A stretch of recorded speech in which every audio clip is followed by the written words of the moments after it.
साताको पहिलो दिन आइतबार शेयर बजार 2600 भन्दा तल झरेको छ। अघिल्लो दिनको तुलनामा 12.50 अङ्कले घट्दै नेप्से परिसूचक 2594 अङ्कमा झरेको हो। बजार करिब दिनभर जस्तो ओह्रालो रह्यो।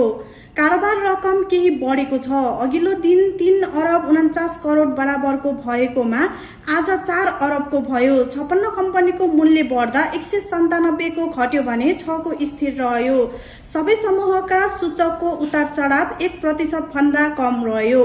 बैंकिङ समूह स्थिर रह्यो। विकास बैंक 0.34, फाइनान्स 0.78, होटल तथा पर्यटन 0.88, हाइड्रो पावर 0.93, लगानी 0.65, जीवन बीमा 0.87, उत्पादन तथा प्रशोधन 0.72, माइक्रो फाइनान्स 0.27, निर्जीवन बीमा 0.29, अन्य 0.48 तथा व्यापार 0.59% घटेको छ।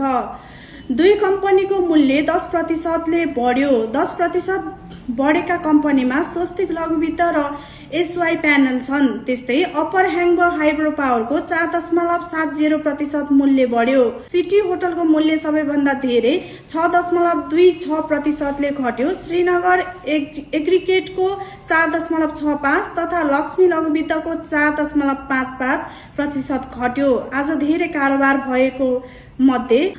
कारोबार भएका 5 कम्पनी कुमारी बैंक संस्थापक, Hyangdi group, Shivam cement, Srinagar aggregate र बुटोल पावर छन्।